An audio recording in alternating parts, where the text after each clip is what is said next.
Tes mains tremblent autour de la coupe de vin. Tu ne peux pas les arrêter. Autour de toi, 50 sénateurs. 50 hommes qui commandent des légions, qui gouvernent des provinces, qui ont versé le sang sur tous les champs de bataille de l'Empire.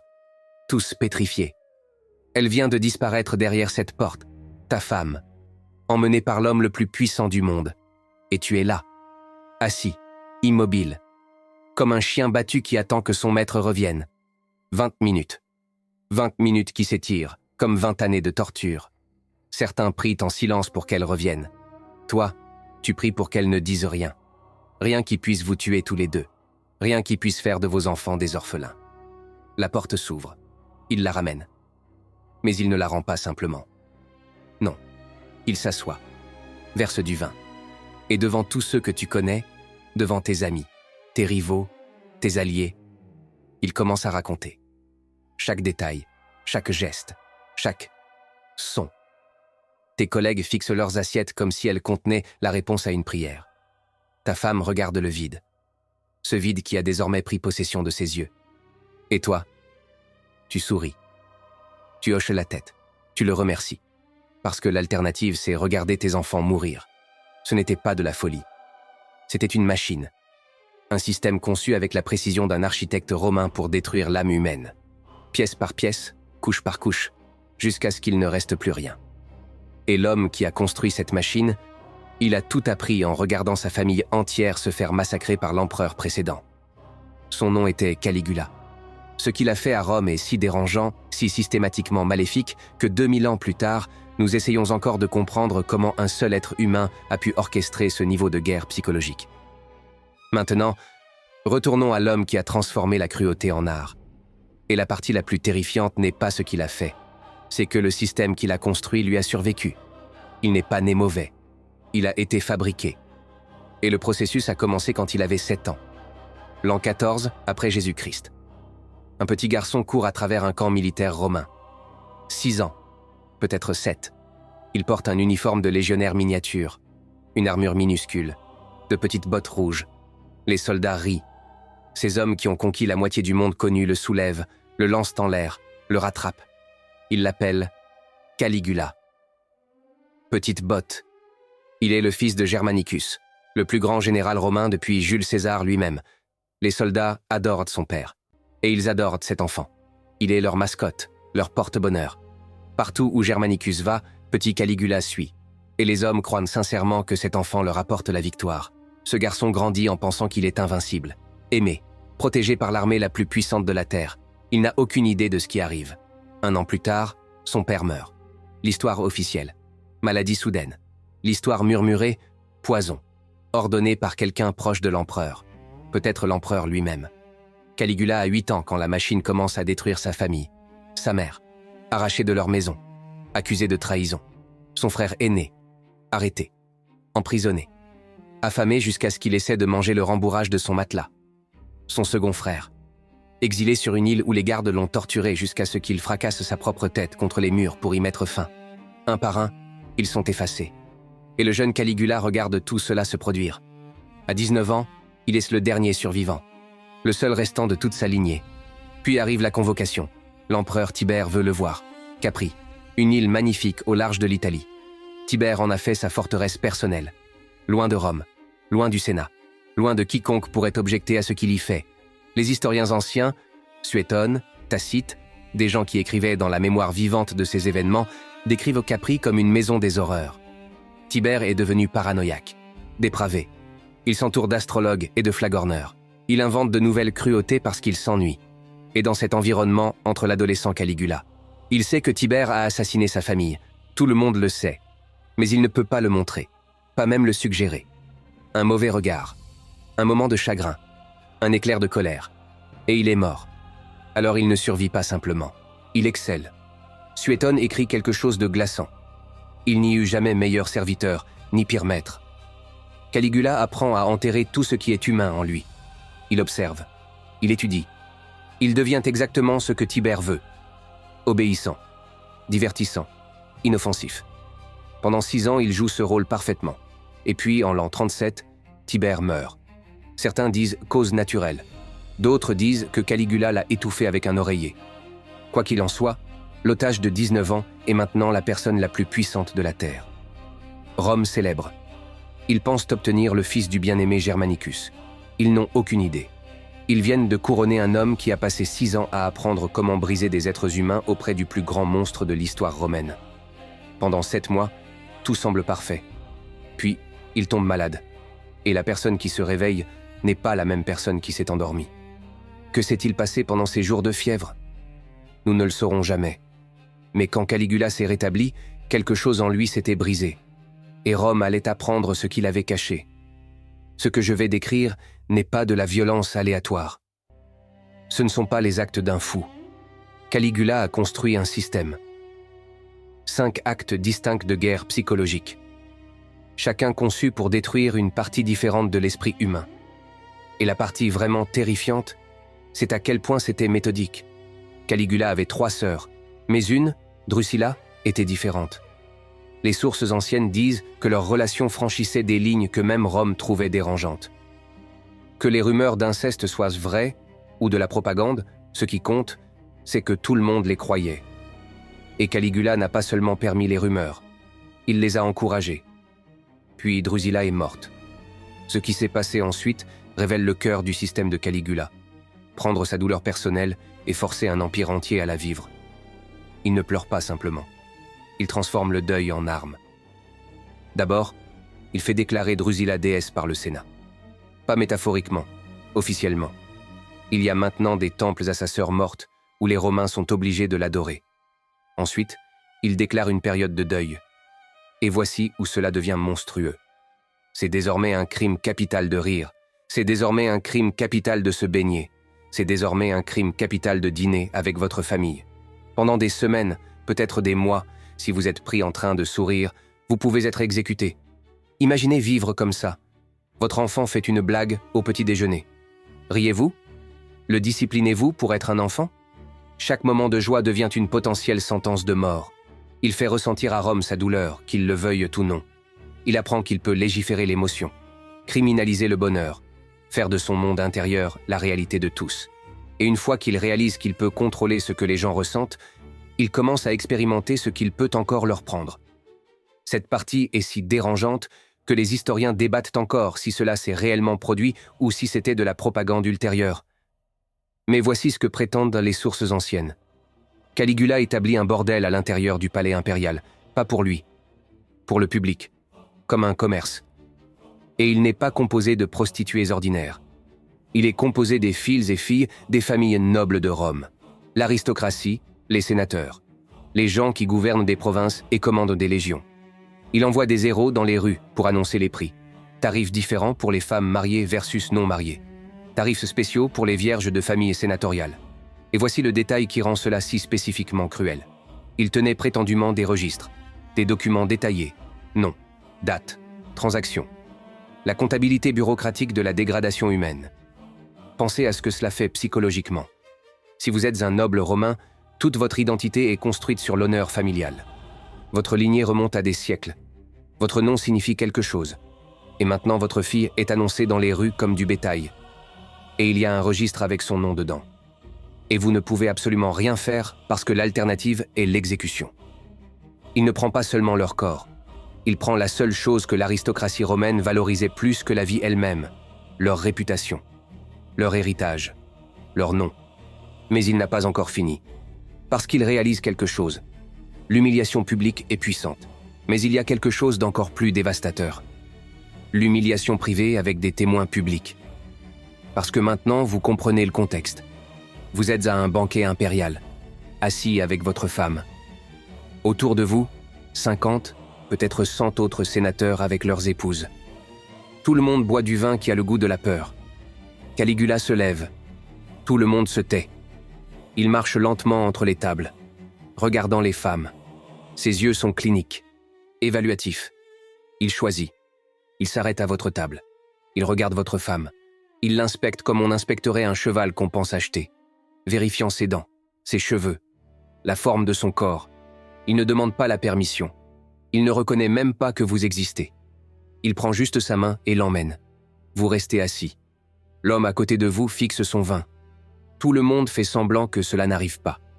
Parce que tout le monde sait que si vous vous levez, si vous objectez, si vous montrez la moindre émotion, vous ne sortirez pas vivant de cette pièce, ni elle, ni vos enfants.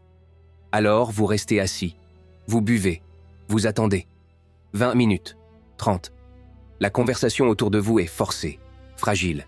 Quelqu'un fait une blague et elle meurt dans l'air. Finalement, il la ramène. Elle s'assoit. Elle ne vous regarde pas. Et puis il s'assoit aussi. Il ne part pas. Il reste.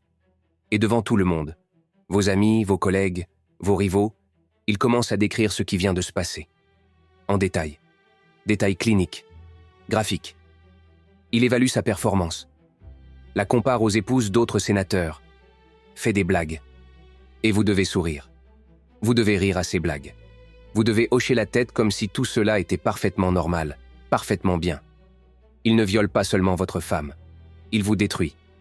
Tout ce qui fait de vous un homme dans la société romaine, votre capacité à protéger votre famille, votre autorité, votre dignité, il le prend devant tout le monde qui compte. Et demain, vous devez revenir. Vous devez sourire à ces mêmes personnes. Vous devez faire comme si rien ne s'était passé alors que tout le monde sait exactement ce qui s'est passé. C'est le génie de la machine. Il ne détruit pas seulement des individus. Il détruit le tissu social lui-même, rendant tout le monde complice, rendant tout le monde témoin de la dégradation de tous les autres. Mais nous n'en sommes qu'à l'acte 3. Et ce qui suit est tellement pire que des psychologues modernes l'ont étudié comme un cas d'école de torture psychologique systématique. Parce que Caligula réalise qu'il existe un lien encore plus fort que le mariage. Le lien entre parents et enfants. Caligula commence à exécuter des gens, pas pour trahison, pas pour des crimes, juste parce qu'il s'ennuie, ou qu'il est agacé, ou parce qu'il veut voir ce qui se passe. Et il développe un nouveau protocole. S'il exécute le fils de quelqu'un, le père doit regarder, pas de loin, de près, premier rang. Mais voici ce qui élève cela de simple cruauté à torture systématique. L'historien Suétone rapporte un incident spécifique qui révèle la véritable horreur. Un père regarde son fils se faire exécuter. Caligula fait ensuite immédiatement amener cet homme au palais impérial pour dîner. Cette nuit-là, le corps est encore chaud. Le père est assis à la table de Caligula. Et Caligula le regarde, juste le regarde, étudiant son visage comme s'il menait une expérience. Il vérifie si le père va pleurer, s'il va montrer du chagrin, un signe de douleur. Parce que s'il le fait, s'il montre la moindre émotion, Caligula saura qu'il ne l'a pas complètement brisé, qu'il reste encore quelque chose d'humain à détruire.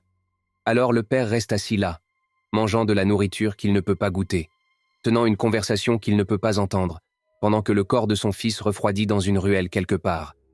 Et l'homme qui a ordonné sa mort analyse ses expressions faciales pour se divertir. Il ne prend pas seulement votre enfant, il prend votre droit de pleurer.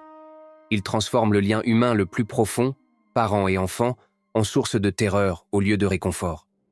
Parce que maintenant, si vous aimez quelqu'un, cet amour devient une arme contre vous. Plus vous vous souciez, plus vous êtes vulnérable, plus il peut vous blesser.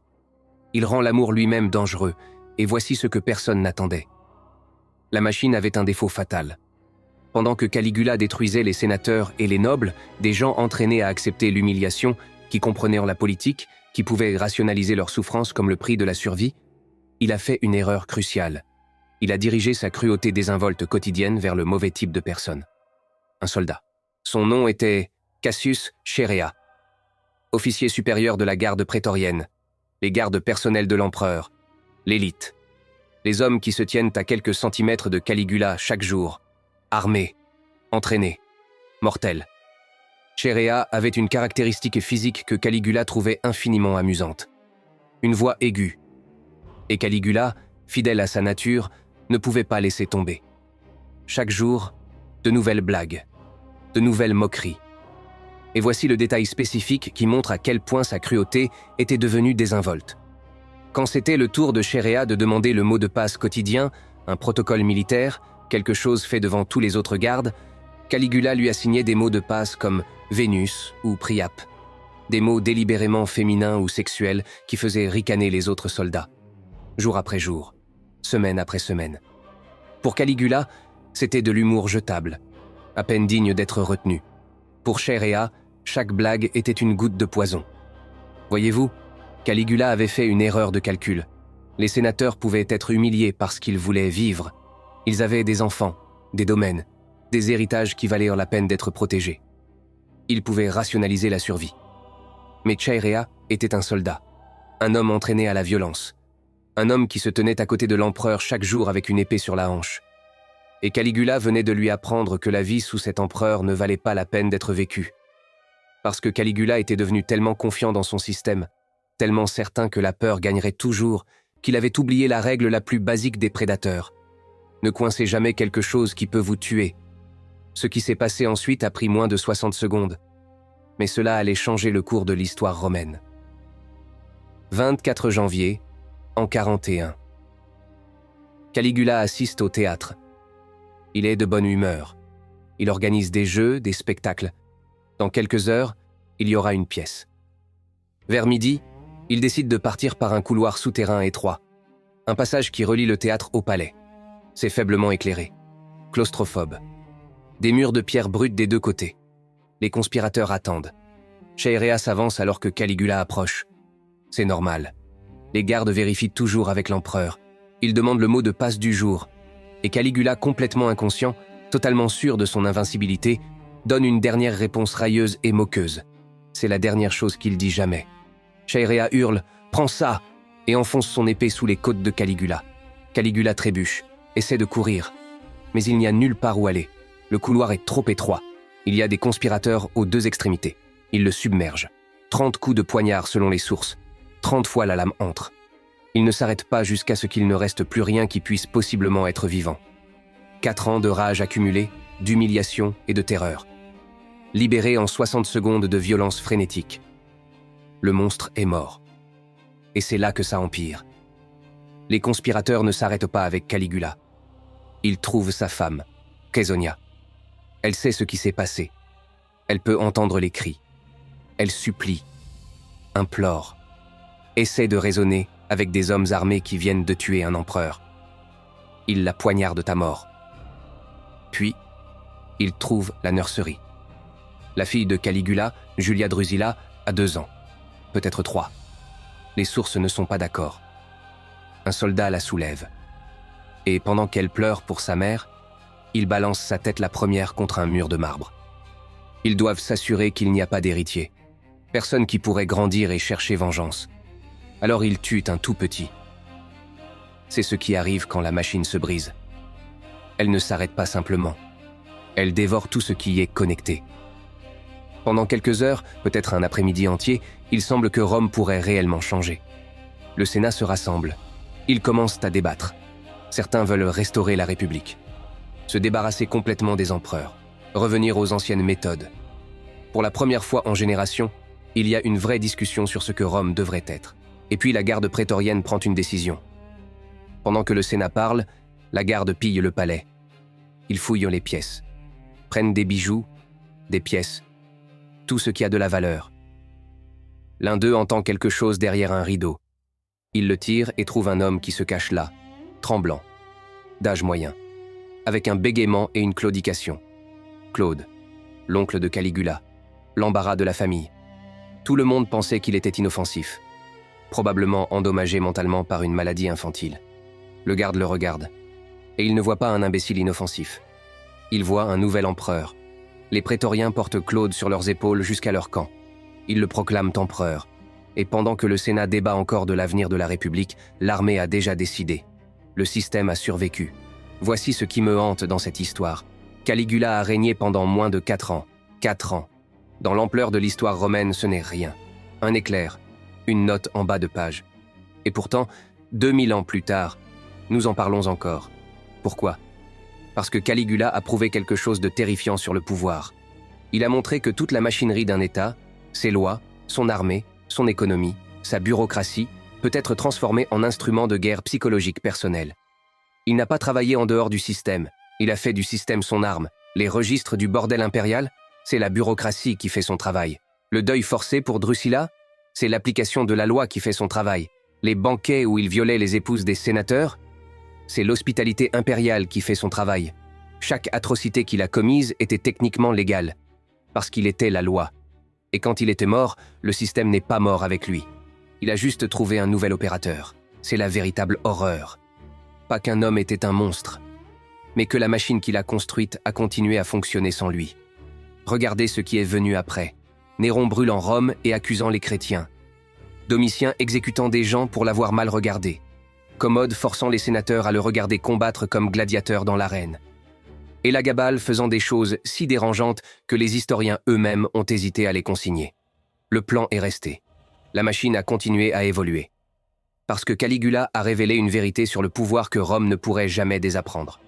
Quand une personne contrôle tout, l'armée, la loi, l'économie, la culture, il n'y a aucun mécanisme pour l'arrêter.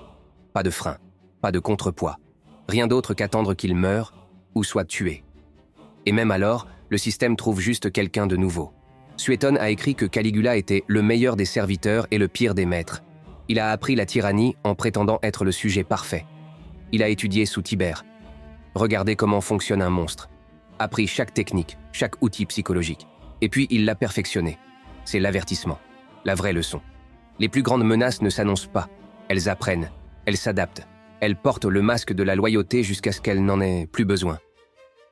Il y a une dernière chose. Après que Claude soit devenu empereur, il a fait détruire la plupart des archives de Caligula. Les registres, la correspondance, les documents, brûlés. Les histoires officielles que nous avons sont écrites par des hommes comme Suétone et Tacite, écrivant des décennies plus tard. Travaillant à partir de souvenirs, de rumeurs, de fragments survivants. Ce qui signifie que ce que je viens de vous raconter, les 5 actes, la terreur systématique, la machine, ce n'est que ce qui a survécu à la purge. Imaginez ce que nous avons perdu. Imaginez ce qui était si dérangeant que même dans un empire qui crucifiait des milliers et jetait des gens au lion, ils ont décidé que cela devait être effacé de l'histoire. Caligula a régné pendant 3 ans, 9 mois et 8 jours. Dans ce temps, il a construit une machine qui a montré à chaque futur tyran exactement comment briser des êtres humains. Systématiquement, psychologiquement, complètement. Et le plan n'a jamais disparu. Il est toujours là-bas. Ce qui nous laisse avec une dernière question. Combien de temps avant que quelqu'un d'autre le trouve? Merci d'avoir voyagé avec nous à travers le temps. Si ce récit vous a éclairé sur notre histoire, abonnez-vous à Les Récits du Temps pour continuer à explorer les grands moments qui ont façonné le monde.